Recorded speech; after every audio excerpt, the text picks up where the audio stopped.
যানজট রুখতে পথে পুলিশ সুপার প্রদীপ কুমার যাদব পুলিশের অন্যান্য আধিকারিকদের সঙ্গে নিয়ে শুক্রবার রাত্রে মালদা শহরের বিভিন্ন এলাকার ব্যস্তবহুল রাস্তা ঘুরে দেখেন।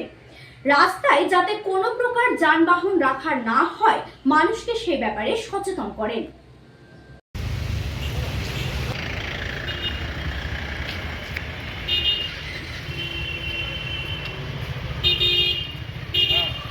পুলিশ কি বললো এখন? ও এইখানে দাঁড়াচ্ছে কেন বাইক নিয়ে? আমরা বললাম যে এটা অবসর সময়ে একটু সময় কাটানোর জন্য এখানে দাঁড়ায়, এইসবের জন্য এখানটা। আমরা তো অন্য কিছু আর আড্ডা মারি না, 1 ঘন্টার জন্য আসি 9:30 থেকে 10টা পর্যন্ত। কে ছিলেন? এসপিএস ছিলেন। কি জিজ্ঞাসা করলেন আপনাকে? আমাদেরকে জিজ্ঞেস করলো যে এখানটায় আপনারা এখানে দাঁড়াচ্ছেন কেন, বা গাড়ি বাইক রাস্তা করে দাঁড়িয়ে আছেন। তো রাস্তার ধারে 1 ঘন্টার জন্য আসি।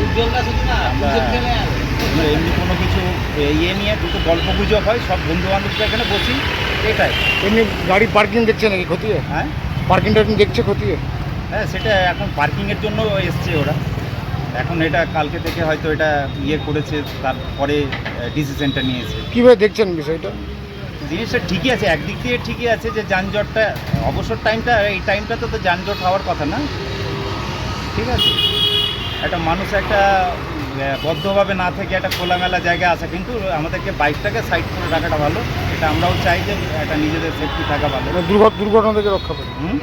দুর্ঘটনা থেকে রক্ষা পাবে। হ্যাঁ, দুর্ঘটনা থেকে রক্ষা পাওয়া যাবে। এবং যে টাইমটা আমরা আসি অ্যাকচুয়ালি ওই টাইমে অতটা যানজট থাকে না, তবুও আমাদেরকে নিজেদের একটা থাকা দরকার, ঠিক আছে। আপনার নাম? আমার নাম সুজিত যাদব। হ্যাঁ, সুজিত যাদব।